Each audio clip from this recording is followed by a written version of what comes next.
Hey guys, it's Ander, or FB Open Up on the Lexington server. Since the Ashen Simulacrum rerun allowed many new commanders to obtain Baltimore, we'll be taking a look at her gears today. Also, because I kinda wanted to go and show off her live 2D skin, but without further ado, let's get into it. Kicking things off, we'll start off with some Baltimore gear basics. Baltimore is a super rare heavy cruiser from the Eagle Union faction, obtainable from the recent Ashen Simulacrum event. If you've been looking at tier lists, you may have noticed that Baltimore is always ranked highly. This is because of a couple of things which I'll explain right now. First of all, stat-wise she has above average firepower and HP, the 5th highest anti-air stat, and the 8th highest reload stat out of all heavy cruisers. To be honest, her stats aren't really anything too amazing, but combined with how she has a main gun mount +1 and an auxiliary gun instead of a torpedo mount slot for more consistent damage, you can start to see why she's getting pretty good. Along with this, Baltimore also has really nice skills. Her first skill, being Absolute Ammunition, is very short and simple. It changes the ammo type of whatever main gun she has equipped to a special AP with slightly better modifiers than normal AP ammo. To demonstrate, here's a scuffed infographic that I made in about a minute. As you can see, Baltimore's special AP is just a better version of the normal AP ammo with 85, 120, 85 modifiers instead of the normal 75, 110, 75 modifiers. In addition, this special AP can also go and have a 3.5% chance per shell to inflict armor break to targets with heavy armor. This causes them to take 8% more damage from shelling for 6 seconds, and this is absolutely perfect for Chapter 13, where there are many enemies with heavy armor, such as those carriers. Speaking of perfect skills for Chapter 13, we now have our second skill, being Adaptive Tactics. If your fleet contains at least one Eagle Union carrier or light carrier, she increases your entire fleet's anti-air stat by 7%, and also increases the aviation stat of those Eagle Union carriers or light carriers in the same fleet as her by 15%. Alternatively, if your fleet contains no Eagle Union carriers or light carriers, Baltimore instead increases her own firepower stat by 12% and evasion stat by 15%. This skill makes it so that if you pair up Baltimore with someone such as Enterprise, Essex, or Saratoga Retrofit, they'll receive a really nice 15% aviation stat boost and deal considerably more damage. Even if you don't have an Eagle Union carrier in the same fleet as her, she will still work incredibly well since she will instead get that really nice firepower and evasion boost. Overall, Baltimore's solid stats, main gun mount +1, fantastic skills, and great all-out assault, and because she's an absolute cutie, makes her one of the best heavy cruisers in the game currently, and if you have her, you should definitely be leveling her up. Getting into Baltimore's general gear loadout, first of all, let's talk about her main gun. Due to her skill that, as I said earlier, does change the main gun's ammo into special AP regardless of what it is, she really can just use any gun in the entire game, but if you want the most high and consistent damage, you could go with the prototype 223mm right here. It's got a really nice damage and also a super nice fire rate as well. The slightly downgraded version would then be the twin 203mm right here. If you don't have the gold version, you can also use the purple version as a budget alternative. In addition, if you want to go and proc out or all-out assault more often, you could use a gun with a slightly faster fire rate, such as the prototype twin 234mm right here, or the HE option since they're converted into special AP anyways, so the twin 203mm right here, and the prototype triple 203mm right here are also options. And I guess throw in the Italian gun too, except it's got a really low fire rate. Moving on to Baltimore's auxiliary guns, she would ideally want the strongest destroyer gun that you have in the slot. The best options would include the Gold Event Baguette gun, also known as the single 138mm. It's all around the best option due to its really nice high explosive damage, as well as the really nice 35 firepower that you get from this. An equally strong contender is going to be the Russian twin 130mm with even higher DPS and that nice 35 firepower still, and it shoots normal ammo. Now the one problem with those two guns listed above is that they are both event exclusive and come in very limited quantities. In addition, they are also much better used as a destroyer main gun, such as how Tashkent has this gun equipped right here. Due to these reasons, I would highly recommend using the third best gun, being the classic gold twin 127mm. It has a lower DPS compared to the other two and only grants an extra 20 firepower, but it's a solid choice for anyone that does not have these two event guns listed above. It's also much easier to get, and you'll find yourself getting at least a couple of these as you progress through the game.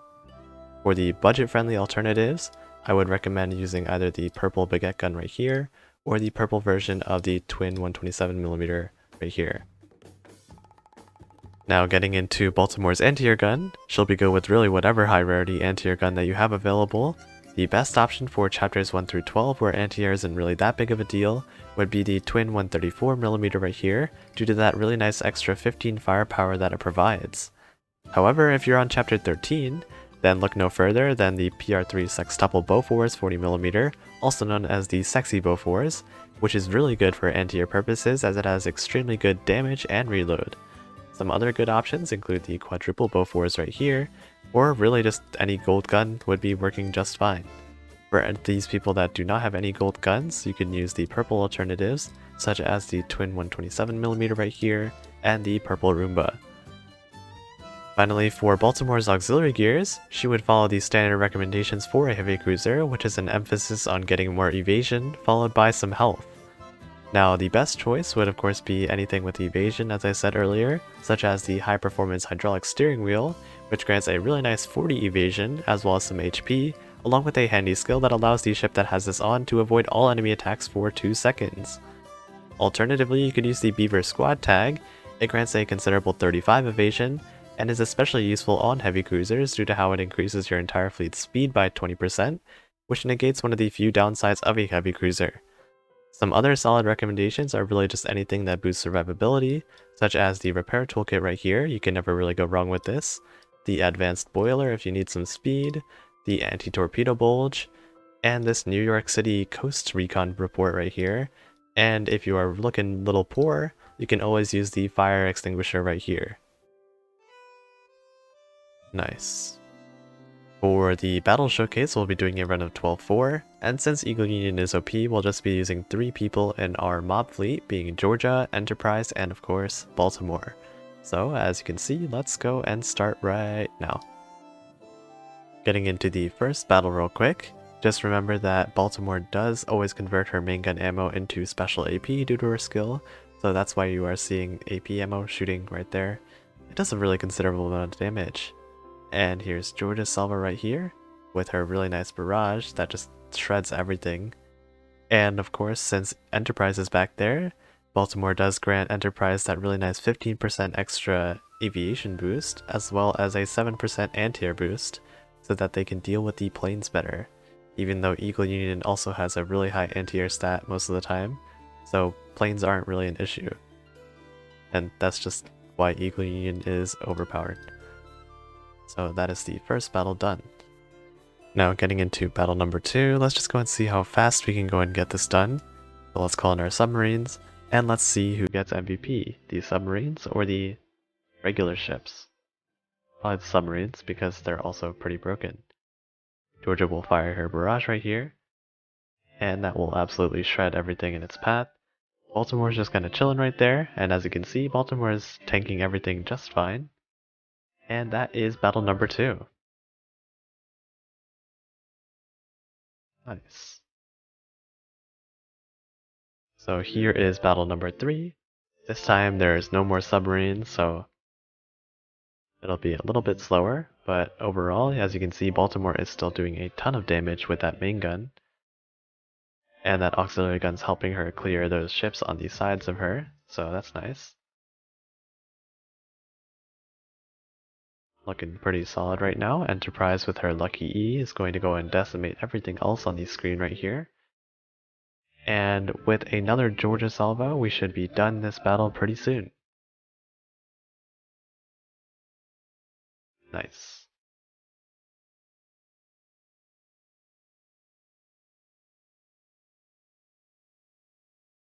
Now you really can't expect Baltimore to go and get MVP when there's Georgia and Enterprise in your back line, but as you can see, she is doing a considerable amount of damage anyways, so that's really good for a Vanguard. Also, in the higher chapters, your Vanguards are literally just there just to survive, and Baltimore seems to be doing a very good job at doing that, so that's nice. And if you remember, her special AP does give a 3.5% chance to inflict armor break to enemies with heavy armor. Sadly, there's literally no heavy armor people in this stage, so that's not really going to be useful, but it's a nice thing to go and remember. And with that, that is battle number 4.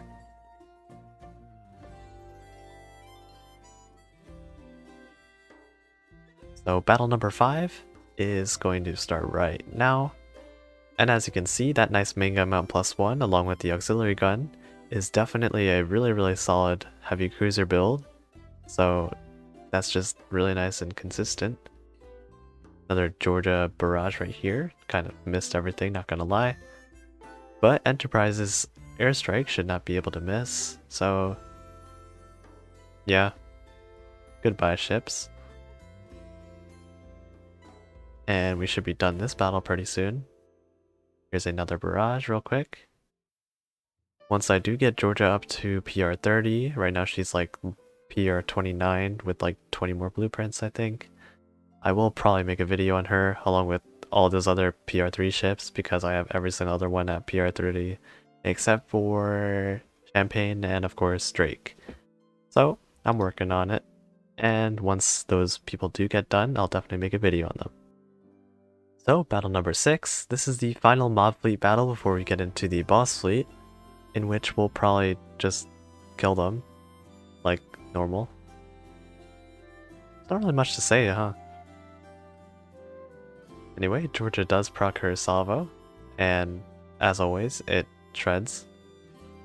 Baltimore is really straightforward. She's got pretty good stats, good skills, and just overall is good at surviving, good at dealing damage. Just a very good ship in general. And with that, let's move on to the boss fleet. So for the boss fleet, we'll be doing a nice little Royal Navy fleet right here with Centaur, Worstbite Retro, and Formidable in the back. And Cheshire is going to be in the front, solo tanking, because she's Cheshire, and she's really tanky. With that being said, Worstbite will be shooting her salvo real quick, pew, and we'll be able to clear these mobs up relatively quickly to go and make room for the boss, who is of course going to be Chokai and Maya. Honestly, I really don't know how fast they can go and clear this, but it's always nice to go and experiment. So, Worstbite shooting her salvo will deal a considerable amount of damage to Maya. Centaur is going to proc, and that is going to go and give a nice little boost in aviation to Formidable, who will proc right now, and get a pretty sizable hit on Maya and Chokai. As always, Worstbite's snipe missed, but her salvo won't. Nice. She hit a stationary target. Nice. And with that, Maya should be dead in a couple of seconds. And then Chokai should be following pretty soon as well. So with that, the battle will be wrapping up relatively soon. Probably with this Worstbite barrage. And we'll probably be done. Yeah, Treasure is somehow surviving. And that is the whole entire run of 12-4, and we got an Indianapolis. Sweet. With that battle showcase, that concludes my gear guide for Baltimore. As always, if you found this information helpful, consider dropping a like and subscribing. Don't forget to press that notification bell for my future uploads as well, and feel free to leave a comment if you have any questions that need to be answered, and I'll try my best to reply. If you're interested, you can always join my Discord server if you need any advice or want a place to relax, and that'll be all for this video. I hope you have a great rest of your day, and I'll see you in the next one. Bye bye!